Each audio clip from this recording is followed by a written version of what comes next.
Welcome back to Good Day. So when you think of church music, do you think traditional hymns, big choirs, maybe something contemporary? Yeah, how about steel music, like steel guitar? Oh, okay. Yeah, let's do it. Kelly and Delray Grace join us this morning from Toledo Sacred Steel Music and History Museum. Good morning. Good morning. We love the energy. I think we're going to get rocking and rolling this morning. I have a feeling. Yes, we started with hugs this morning. That's right. Yeah, so feeling really good. Good energy. So tell us a little bit about the steel guitar. Well, the steel guitar started in Hawaii. The early name was the Hawaiian guitar. Over the years, it changed into the steel guitar when the country crowd got a hold of it. They changed the name.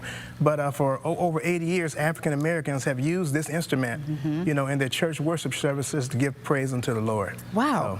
So, yeah. And I had no idea, really. Yeah. I've definitely, you know, a tambourine and, you know, drums and guitar and all that, but steel guitar, and when you say that it's part of the worship service, it is like the front and center of It's the front worship and center. service. Yeah.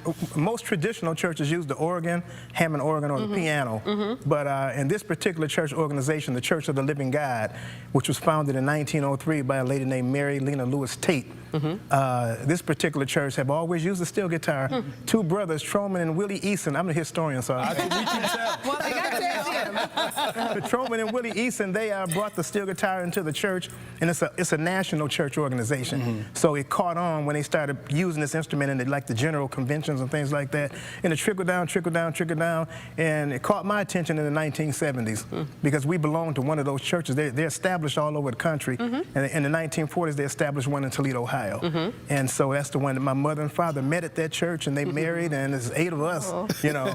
So, and I caught on to the steel guitar. I have sisters to play and all that, and we are preserving this history so that it doesn't go extinct. You know, that's the main purpose of it.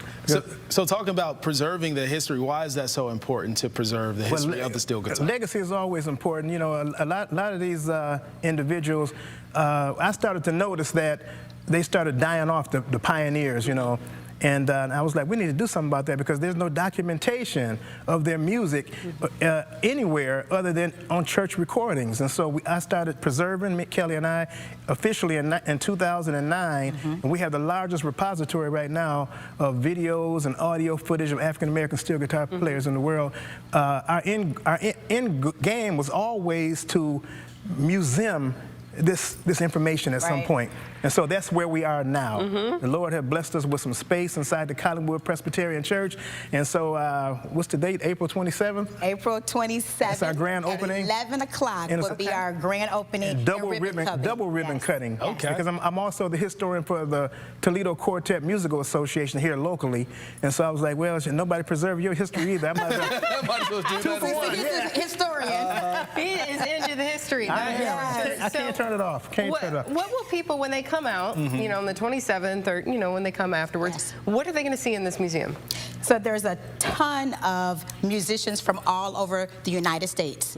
So we have a ton of pictures,